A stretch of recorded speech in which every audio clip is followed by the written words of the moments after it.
मेरे दिव्य गुरुदेव श्री परमहंस योगानंद जी के द्वारा ये टॉपिक ईश्वर को पाना ही अंतिम विजय है।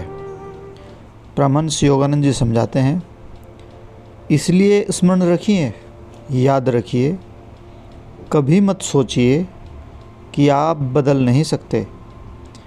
प्रत्येक रात्रि को अपना आत्मविश्लेषण कीजिए और इस प्रकार की प्रार्थना करते हुए गहरा ध्यान करें। इस तरह से प्रार्थना करें, प्रभु, मैं अति लंबे समय तक आपके बिना रहा हूँ। मैंने अपनी इच्छा वासनाओं के साथ पर्याप्त खिलवाड़ कर लिया है। अब मेरा क्या होने वाला है? मुझे आपको प्राप्त करना ही है। मेरी सहायता के लिए आएं, मौन की अपनी प्रतिज्ञा तोड़ दें, मुझे मार्ग दिखाएं। संभवतः कई बार वे आपको प्रत्युत्तर नहीं देंगे, परंतु इस बीच में ही कभी जब आपको थोड़ी सी भी आशा न हो, तभी वे आपके पास आ जाएंगे। वे दूर रह ही नहीं सकते।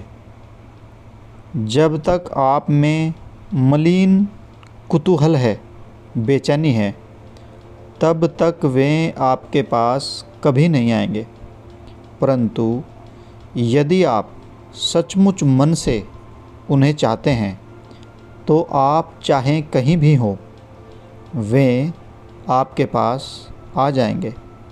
इसके लिए जितना प्रयास करना पड़े वह कम है। एकांत महानता का मूल्य है। कोलाहलपूर्ण स्थानों में अधिक मत जाइए। कोलाहल और चंचलता मन को भावनाओं से उत्तेजित रखती है। यह ईश्वर की ओर जाने का मार्ग नहीं, विनाश की ओर जाने वाले का मार्ग है। क्योंकि जो भी आपकी शांति भंग करता है, वह आपको ईश्वर से दूर ले जाता है। जब आप शांत और निस्तब्ध रहते हैं, तब आप ईश्वर के साथ होते हैं। इसका अनुभव आपको नहीं है। जब जब भी आप शांति और आनंद की स्थिति को अनुभव करते हैं, तब आप ईश्वर के साथ ही हैं। कुछ भी अशांत कर देगा तो आप ईश्वर से दूर रहते हैं। मैं अधिकांश समय अकेले ही रहने का प्रयास करता हूँ, परंतु मैं चाहे अकेला रहूँ या भीड़ में, मुझे अपनी आत्मा में एकांत प्राप्त हो जाता है। कितनी गहरी गुफा! जब मैं इस शांति गुफा में प्रवेश करता हूँ, तो इस जगत की सारी ध्वनियाँ धीरे धीरे धूमिल हो जाती हैं और यह संसार मेरे लिए निर्जीव हो जाता है। आपको यह आंतरिक साम्राज्य यदि अब तक प्राप्त नहीं हुआ है, तो आप अभी भी समय नष्ट क्यों कर रहे हैं? कौन आपको मुक्त करेगा? स्वयं आपके अलावा यह कोई नहीं कर सकता। इसलिए अब और समय नष्ट मत कीजिए। आप अगर अपंग हैं, आप अगर अंधे हैं, आप अगर बहरे हैं, अगर आप गूंगे हैं और समाज द्वारा परित्यक्त भी हो जाएं, तो भी प्रयास मत छोड़िए। यदि आप प्रार्थना करते हैं, हे भगवान, मैं अपनी आँखों और मैं अपने हाथों और पाँवों की विवशता के कारण आपके मंदिर नहीं आ सकता, परंतु मेरे मंदिर में, मन के मंदिर में आप ही हैं भगवान। तब प्रभु आते हैं और कहते हैं, वत्स, तुम्हें संसार ने त्याग दिया है, परंतु मैं तुम्हें अपनी बाहों में उठा लेता हूँ। मेरी दृष्टि में तुम विजयी हो। मैं प्रभु के इस सानिध्य की, इसी चेतना की महिमा दिन प्रतिदिन गाता हूँ और दिन प्रतिदिन जीता हूँ। इससे मुझे प्रत्येक वस्तु से एक अद्भुत अनासक्ति अनुभव होती है। यहाँ तक कि जब मैं किसी कारण से किसी विशेष इच्छा पूरी करना चाहता हूँ, तब भी मेरा मन इस इच्छा में आसक्त नहीं होता।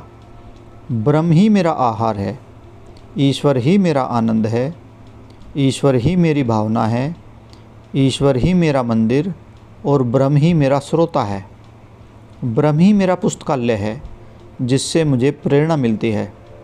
ब्रह्म ईश्वर ही मेरा प्रेम और मेरा प्रियतम है।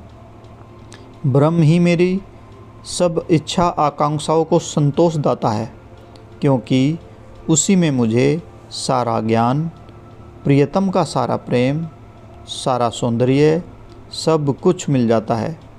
ईश्वर के अतिरिक्त अब मेरी कोई इच्छा नहीं, कोई आकांक्षा नहीं।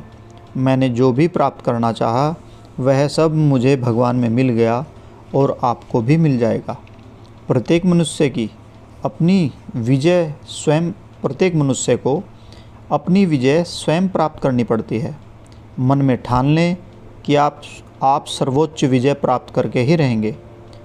जो भी प्राप्त की जा सकती है उन सब में सर्वोच्च इस विषय के लिए आपको न किसी सेना की आवश्यकता है, न ही किसी धन की, केवल दृढ़ संकल्प की आप जीत कर ही रहेंगे पर्याप्त है। आपको केवल इतना ही करना है कि ध्यान में स्थिर बैठना है और विवेक की तलवार से एक एक करके सब विचारों को काट देना है।